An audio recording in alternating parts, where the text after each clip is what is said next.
好，我是小马。之前给大家出过几期关于爱马仕皮质的视频，但是除了皮以外呢，爱马仕还喜欢用很多其他材料做包包，比如说像帆布啊、马毛、羊毛毡、丝绸，还有像 picnic 柳条之类的。那今天呢，小马就特别来给大家聊一聊爱马仕的帆布，包括它的种类、帆布包的优点、缺点，还有保值度。那最后呢，再跟大家分享几个我自己比较喜欢的帆布包。那话不多说，我们就赶紧开始吧。爱马仕帆布的日语念头瓦鲁，经常会有朋友会在下面留言说我的读音不标准，不好意思那确实是没有办法，因为我在日本待的时间相对来说比较久，尤其是对这种爱马仕的比较专业的词语吧，最开始接触到现在，基本上碰到的都是日文的发音，发出来的音习惯性的嘛，都会直接用日文去表达。反正我觉得语言嘛，其实就是能传达到你们懂就 OK 了，对吧？希望大家能理解。那我们呢就言归正传，头瓦鲁在法语里呢就是用棉、亚麻等面料织成的纺织品的意思。爱马仕前后呢出过非常多种的帆布，小马今天呢就来简单给大家介绍一下我自己买过或者见到过的11种。最常见的头瓦鲁 H， 它是用棉线编织成的帆布，通常呢是双色的。凑近看的话呢，可以看到比较小的格纹的形状。然后呢，就是头瓦鲁 GM， 这里的 GM 呢，其实和我们说菜篮子尺寸的时候会说的 GM 是同一个意思，也就是大尺寸。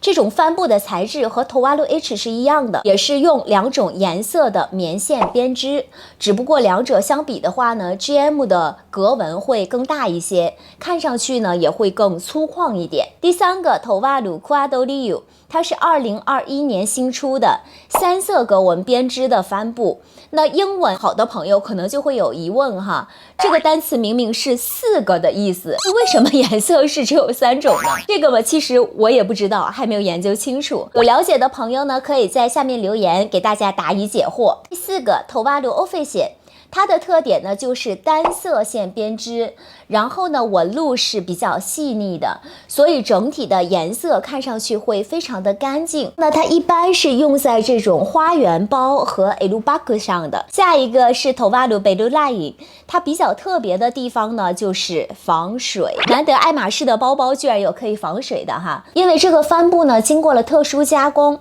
它的表面呢会有一层像涂料一样的材质，仔细看的情况下呢，它还是有一点是反光的状态。爱马仕还出过一款防水的帆布，叫做 Amazonia， 它是帆布的表面镀了一层亚马逊橡胶。那因为出于对环境保护和开采限制的原因，当年生产的时候，它每年的产量就已经非常的少了。当然现在也已经是绝版的了。那同样是防水的这个帆布，给大家放在一起对比一下。Bellulai 呢，它表面是有帆布的纹路的，但是 Amazonia 帆布呢，它的表面是很光滑的，看上去像皮质一样的感觉。下一个记不得第几个了，我们就顺着说吧。头瓦鲁谢布隆雪佛龙图案的帆布，它的特点呢就是交错的编织纹形成了 V 字排列的形状，还是挺好识别的。接下来头瓦鲁 Liga 这个帆布的特征呢就是粗粗的绿色竖条纹，在 Birkin 啊、花园包啊，还有 Kelly Lakis 身上都有出现过，它现在呢也是已经绝版了。然后呢是头瓦鲁 Potamos， 这气象绕口令这个呢是06年出的限量款的帆布，这6条竖线它是以河流为灵感，整体的底色的话呢是比较常见的有橘色，但是我之前还有见到过咖色，然后还有大红色，还有蓝色。不过我个人呢还是觉得这个设计配橘色比较有辨识度一点。第10个呢是头瓦鲁 SoH， 也是已经绝版了。SoH 顾名思义呢就是印着很多 H 的帆布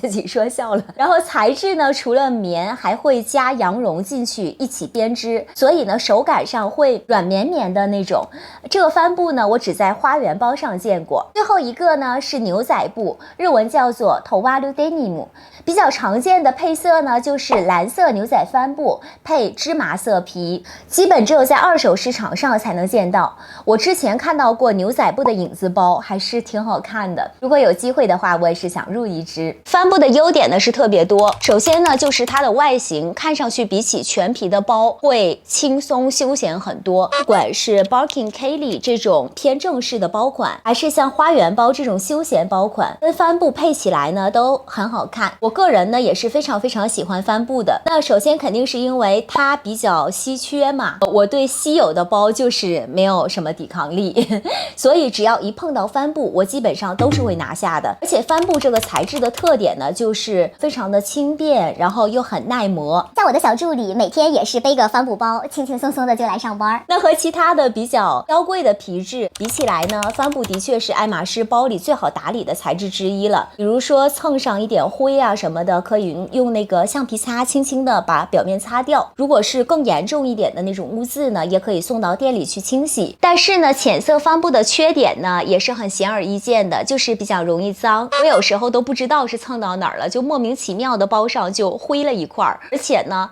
我们也不可能每一次一点点的脏就送去店里清洗，所以呢，平时在使用的时候呢，还是要注意一些的。还有一点，其实对于我来说完全不算缺点，但是对一部分宝宝来说呢，可能觉得啊，我花这么多钱买一个帆布材质的包很不划算啊。